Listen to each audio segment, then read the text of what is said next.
Welcome back to Retro Games Rediscovered, and today we've got a classic showdown. The Amiga 500 versus the Amiga 600. Before we dive in, let's set the scene. The Amiga 500, released in 1987, revolutionised home computing with its graphics and sound capabilities. Fast forward to 1992 and the Amiga 600 hit the shelves, aiming to be a more compact and upgraded version of its predecessors.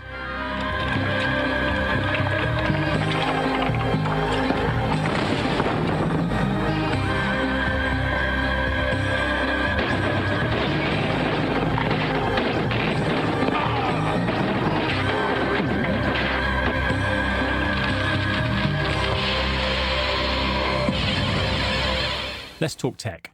The Amiga 500, powered by the Motorola 68000 CPU at 7.16 MHz, typically came with 512 kilobytes of RAM, expandable to 2 megabytes. It was a game changer of its time. In contrast, the Amiga 600, while using the same CPU, introduced several enhancements. It started with 1 megabyte of RAM, expandable up to 6 megabytes, a notable jump from its predecessor. The Amiga 600, the final model based on the Motorola 68000 and the 1990 Amiga Enhanced chipset, also included options for an internal hard disk drive and a PCMCIA port for further expansion. The Amiga 600 was more compact, featured the improved Workbench 2.05 operating system, and was designed to be more user-friendly. An H600 HD model came with an internal 2.5-inch ATA hard disk drive, offering storage options of either 20 or 40 megabytes. However, the transition to Kickstart 2.05 caused compatibility issues with some Amiga 500 software. To address this, a program named ReloKick was released, allowing the machine to boot into Kickstart 1.3 by loading a ROM image into memory. This workaround enabled most incompatible software to run, although it required at least 1 megabyte of trapdoor memory expansion due to ReloKick itself occupying 512K of memory.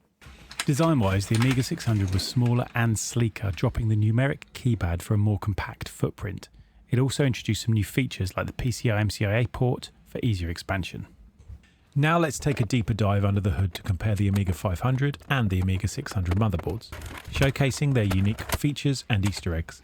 The Amiga 500 is equipped with the original chipset, or OCS, which included 3 chips famously named after women: Paula for audio capabilities, Denise for video processing, and Agnes for memory management. An interesting Easter egg on the Amiga 500 motherboard is the B-52 song title, Rock Lobster.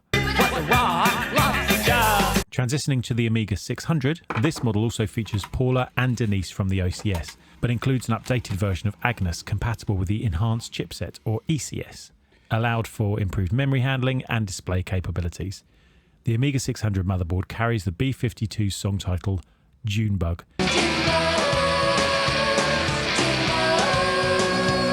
Originally conceived as the Amiga 300 to be the most affordable model, the Amiga 600's design was compact and lacked a numeric keyboard to cut costs, with most chips soldered directly to the motherboard to enhance reliability and reduce production expenses.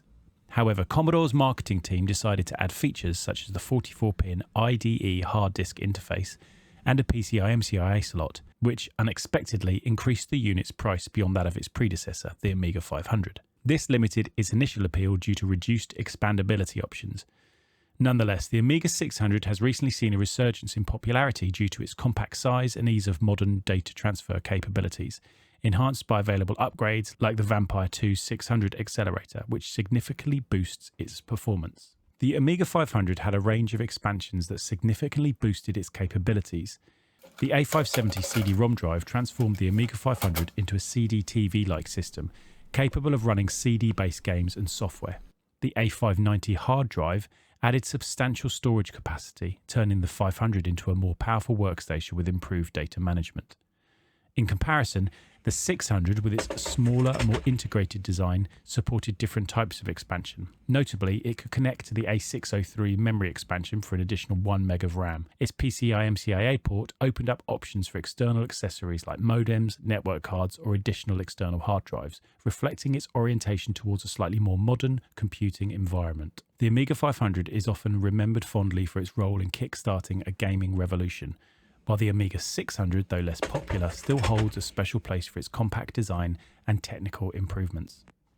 So, which is the better machine? It's tough to say. The 500 was a game changer in its time, while the 600 offered refinements and compact design. It really comes down to personal preference and nostalgia. What do you think? Let me know in the comments below. If you enjoyed this video, don't forget to like, share and subscribe to Retro Games Rediscovered. I've been RustyIngles. Thanks for watching. See you soon.